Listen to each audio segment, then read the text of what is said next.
the Ivy Lee method. This is personal productivity at its simplest. It is beautiful. It is one of the legendary stories in the productivity space. Okay, legend has it that 150 years ago, give or take, 150 years ago, Ivy Lee cold called Charles Schwab. Now, this was the Charles Schwab who was the president of Bethlehem Steel Corporation, not the Charles Schwab who created the retail brokerage services company. Two different Charles Schwabs, and as far as I can tell, they're not even related.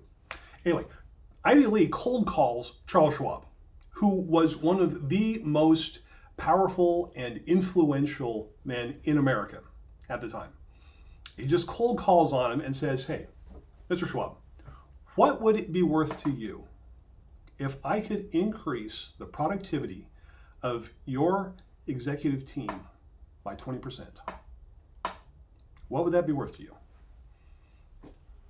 And Charles Schwab thought about it and he thought, we're a big company. We already do a lot. If you can increase this by, if you can increase our output by 20%, that would be worth a lot. And so Ivy Lee tells him, here's the deal. Here's the deal. Give me access to your executive team for 30 days. Let me work with them. And at the end of those 30 days, you send me a check for whatever you think my advice was worth. Now, spoilers, sweetie, I'm, the check that Charles Schwab wrote for him was $25,000. If you put that in today's dollars, that's at least $600,000, possibly more. And later on in life, Charles Schwab was standing around talking with Andrew Carnegie one day, and they got talking, and he said, I should have paid him a lot more than I did. He hadn't realized just how profound of an impact this advice was going to have on what his executive team was capable of doing. Okay, and here's the secret. This is what Ivy Lee got paid: $25,000 or $600,000 in today's terms for 1 month of work with Charles Schwab's executive team. Okay, I'm going to give this to you for free. If you want to write me a check for $25,000, I will cash it. But here it is. Okay, step one. Before you go home, before you leave the office and go home for dinner, write down the 6 most important things that are on your mind. Schedule a few minutes just to get by yourself, no interruptions, no distractions. Just take out a sheet of paper and write down the 6 things that are most pressing on your mind. What is it today that you didn't get to that you really wish you had? What is it that you need to get to tomorrow so that you are better prepared for the day after tomorrow? Okay, what's on your mind? Write down the 6 most important things. Now, once you've got that list, if you got more than 6 things, that's fine. Just do a brain dump, but then pick 6 and put them in priority order. Then step 2, go home. Go home. Go have dinner. Go golfing. Go out on the town. Do whatever. Leave work. Do something else. Because we are more than who we are when we're in the office. We are more. There is more to us and to our life than what we do 9 to 5. What about the 5 to 9? We got to pay attention to that too. And so step 2, go home. You've written down your 6 things, your 6 most important things to be working on. Now go home and do something else. And when you come in the next day, step 3, start with the top item on your list and work your way through it. However far you get, start at the top and work down. Okay, maybe you'll get through all 6, great. If not, you get through 3 of them, you get through 4 of them. Maybe you don't make it through the first one.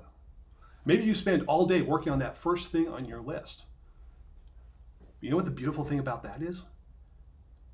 You can rest confident that you spent your entire day working on the one most important thing that you could be spending your time working on. So don't worry about how far you're going to get through the list. You've already ranked it. It's the most important thing that you could be working on. Start at the top and work your way through. And that's it. That is the Ivy Lee method. Do the same thing the next day. Set aside a few minutes, plan the next day. Maybe some things from the list will roll over, maybe they won't. It's a new list, it's a new day, the priorities have changed. Okay? Now, there are a couple of things that I really like about the Ivy Lee method. I mean, first off, it's so simple. It's not a big complicated thing. It's simple. It's just 6 things. Now, it doesn't have to be exactly 6.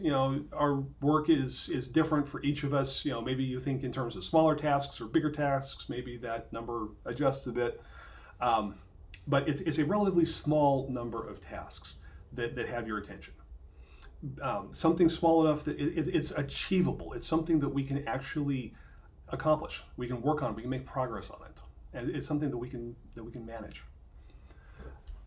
It encourages work-life balance. Okay, the second thing I like. It encourages work-life balance. A lot of people, when I see them talk about the Ivy Lee method, they talk about writing down the prioritized list, and they talk about working that list in order. They skip over the go home part in the middle of it. And I know it's really tempting when you get into that mode, that productivity mindset, like, okay, I'm engaged, I'm doing stuff. We don't want to think about stopping. We've got momentum, we have energy. We don't want to stop. We don't want that to end. We're afraid that if we stop, we're not going to be able to pick it back up again. And so we want to keep going. But then we burn out. We start neglecting the other areas of our life. We start creating crises in other areas of our life that affect our that affect our ability to do work when we're in the office, because life is one indivisible whole. We can't completely separate who we are at work and who we are at home. We're the same person.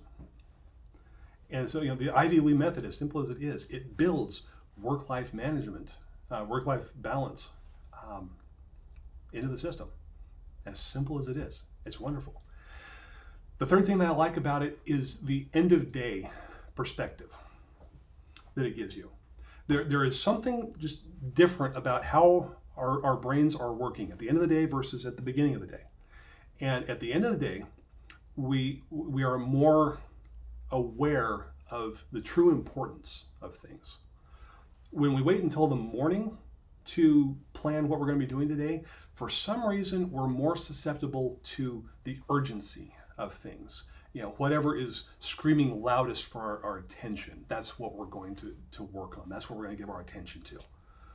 But at the end of the day, it's easier for us to think about what's important.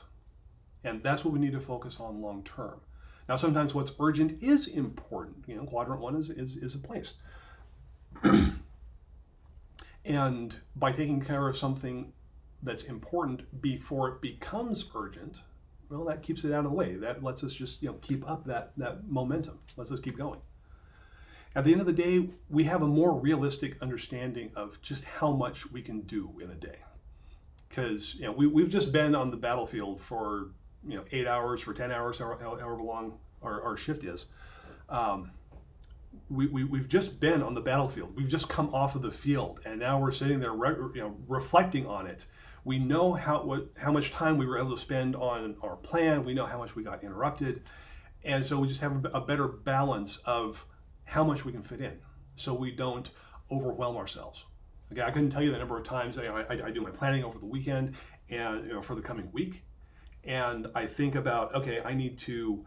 I want to do these things, and I'll write down this list of things to do on Monday that takes me until Thursday to cross off, just because I'm off the field at that point, and so I lose touch a little bit of how much I can actually get done in a day, and I get ambitious. Now, I learned this about myself, and so I roll with it, and that's fine. I plan the first half of the week, go through it, get done. All right, how much week I got left? How much harder? How much more do I have left that I need to work on? So, two benefits to that end of the day perspective. It's easier to focus on what's important, and you have a more realistic view of how much you can actually accomplish in the day. Third benefit, I love walking in the morning and having a plan in place before the morning gravel even has a chance to start creeping in. Okay, my schedule is full. It's planned. Little dinky things start trying to wiggle their way in. No, I can push back. Like, nope, I've already got a plan. My day is full. I am doing something that is more important than that thing. It also makes it easier to wrap things up at the end of the day. If the last 15 minutes on your schedule is an appointment with you, well, that encourages you to start shutting things down, rather than trying to just constantly fitting in one more thing before you call it a day and go home. Again, go home. Integral part of the Ivy League method.